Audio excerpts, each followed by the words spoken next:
Taiwan has had many names. A post-war boom in tropical agriculture has earned it one more: the Fruit Kingdom. Driving south from Taipei, it isn't difficult to see why. Highways carve a path through great expanses of almost mythical abundance.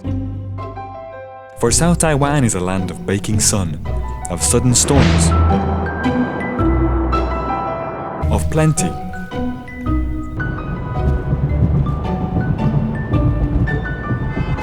But just as Taiwan has recently found itself in the firing line, 北方打着所谓民主的幌子，在干着侵犯中国主权的勾当。 so the Fruit Kingdom has been caught up in conflict. In 2020, 95% of the kingdom's exported pineapples, mostly of the popular Golden Diamond variety, went to its powerful neighbour. In March the following year, just as the harvest was about to get underway, that powerful neighbour discovered a mystery parasite living on the kingdom's pineapples. It announced a blanket ban on all imports of the fruit. 海关总署决定自2021年3月1号起暂停台湾地区菠萝输入大陆，这是正常的生物安全防范举措，科学合理，符合大陆相关法律法规和标准。The neighbour would be neighbourly no longer.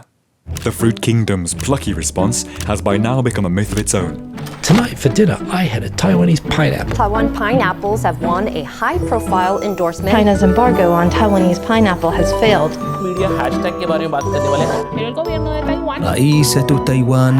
#freedom pineapple campaign के बारे में Leading a blitzkrieg publicity campaign, the Taiwan government mobilized its legislators under the hashtag #FreedomPineapple. Soon, diplomats and luminaries of other kingdoms joined the fight. Countless photos were shared on social media, thoughts and prayers. International media reveled in the spectacle of democratic solidarity. Perhaps even more impressively, Taiwanese leaders succeeded in opening up alternative markets, sending the fruits of their kingdom to Japan, Korea, Singapore. Peace was restored to the sleepy Fruit Kingdom. The land could continue to bake in its sun, to soak in its rainstorms. Farmers could go back to their honest work. All was once more in balance. Or was it? The bill will be now read a second time. Less than a month after the campaign began, health authorities in Singapore issued a warning against consuming pineapples from Taiwan. Across the new export markets, consumers were discovering a disturbing darkness at the heart of the Golden Diamonds. Cores were turning black, rotting from the inside. 本地近来有多名公众申诉，在植总平价超市买到 Videos of the rot began to surface online. 把凤梨切开时，我吃了一口，我就要吐了。 It's a fitting metaphor, because cutting into a #FreedomPineapple, we find flesh much less golden diamond than an observer of the government's glitzy publicity campaign might imagine. 我是屏东访寮，我目前在爱文我包装厂里面当员工。政府有帮忙开拓更多的路，外销更多国家，像日本、韩国量会提高一点点，可是他们的量不会增加，因为他们岛内的需求就是这样而已啊。要以长久来看，不能每年都这样。Sending pineapples to China had been an open-shut procedure. Early rising farmers could have their fruits on shelves in the neighboring province of Fujian by the evening. 这点我必须告诉大家，就是有时候啊，你卖到中国去啊，可能比你送北农还快。Sending pineapples to Singapore, Korea, or Japan, not so much. The shipping routes are long, running to multiple days. Rough seas and high temperatures are especially trying for a pineapple in transit. Many Taiwanese exporters were unused to the kind of refrigeration tech required to make the crossing possible, and golden diamonds are grown for sweetness far more than longevity. The same bursting sugar content that made the pineapples so popular in China was now feeding the spread of rot as they baked in containers on their long ocean voyages. 台湾的农业要出口很辛苦，运程当中啊会产生很多的这个果变，果实就会有产生变化。依我看来，外销是必须要开展的，可是这个技术层面，尤其是物流配送的层面，这个当然还要再克服啊。Where Mission Pineapple Freedom did produce results, however, was in Japan. This singular success was predicated on a peculiarity of Japan's pineapple market. Consumers rarely buy the fruits whole. They are peeled, sliced, and served up in little bags. This gave Japanese supermarkets the opportunity to act as impromptu quality control, catching and removing any bad pineapples. Of course, this came with a cost. To begin with, Taiwanese pineapples are not competitive in Japan. Pound for pound, they're simply more expensive from field to shelf than pineapples from rival nations like Indonesia or the Philippines. So had Japanese consumers simply voted with their wallets and coughed up in a show of democratic solidarity?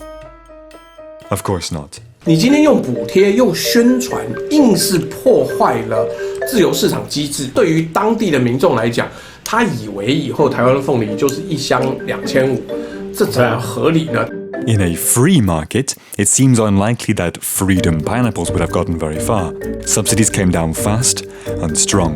因为补助全部都是补助在农民身上，我们全部投入农业正面的贡献。In 2020, the council's subsidy had cost around 30 million for the entire year. By summer 2021, the new subsidy had pulled 400 million from treasury coffers, and costs look set to continue rising. So Operation Pineapple Freedom was something of an own goal for the leaders of the fruit kingdom. Why pursue it? The government and the farmers they subsidized say that a vital section of the country's agricultural base was maintained. China was shown the consequences of its bullying, and Taiwan earned some diplomatic brownie points. Chen Yuran, a veteran of the industry and former supervisor at government agency Mitagri, says otherwise.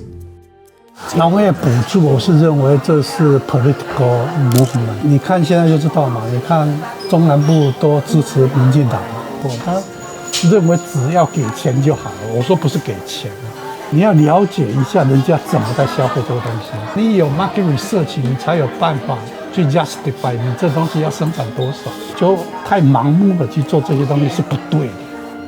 And even as Japan has become a viable export market, farmers continue to mourn the loss of China. 想是想啊，可是现在没办法，又不是我们在做决定啊，没办法说销那边啊。如果能销那边，当然是很好啊，因为他们那边的量真的很大，大陆下的单都很大。当然，我是希望两岸是和平的、啊，当然这是我们最大的希望，我们不喜欢战争。 台湾以前在出香港的时候会很多，就是会平均分摊，可是这几年会越来越萎缩，越来越萎缩。今年日本的订单量有增加，比去年多一点，只是说在对岸他们的市场是人口比较多嘛，当然的就需求量也会比较大。So what is the long-term solution? Clearly, the government can't continue covering unprofitable exports with treasury bandages forever. Some farmers, like those at Qingguo Collective, have smartly begun adapting to the new market conditions. 之前我们做中国大陆，我们的间距，每一株的间距是比较宽，它的果实会比较大。那我们为了打进日本市场，我们就把间距把它缩小一点，这样它的果成长起来就会比较符合日本的市场。 But many have come to question more than just Taiwan's reliance on China as an export market. Increasingly, experts are voicing fears about the unceasing focus on exports, full stop. 因为台湾现在进口的东西占70%，那以一个海岛经济，你至少要自己占40%，你不应该现在只到30%。讲水果的话，它基本上是因为那一边要，你用一个 strategic point of view， 那个东西是不对的。 In 2019, author Jiao Jun opened his book with a grave portent. Taiwan's food security is, as it were, on life support. Even more terrifyingly, Taiwan faces the threat of violent unification by the Communist Party across the strait. For if the party decided to reduce, interrupt, or cut off Taiwan's food imports, facing a double blow of external enemies and internal division, how could Taiwan defend itself? How could national security and sovereignty continue to exist? What might have sounded like pessimistic scaremongering in 2019 carries a lot more weight in the post-Ukraine world. Putin has launched a major military operation against Ukraine. But hashtag pineapple freedom is not just an innocent symptom of a China-fueled disease. The Taiwanese government and their generous but ill-targeted subsidies must bear some responsibility for landing Taiwan in this mess in the first place. It was subsidies that allowed farmers to keep pursuing exports to China. It was subsidies that allowed for mass conversion of land to produce crops unsuitable for anything but short journeys overseas. So how did Taipei let its farmers sleepwalk into this snare? A snare whose noose has unfolded in such agonizing slow motion. Perhaps it's one more instance of the stories we tell about ourselves coming true. In a recent op-ed, Zhao Jun wrote that Taiwan remains overly immersed in the myth of its past reputation as the fruit kingdom, letting Beijing find a gap that has become a chink in its armor. For now, all remains at uneasy peace in the export-oriented fruit kingdom. Only time will tell if those who sow myths reap nightmares.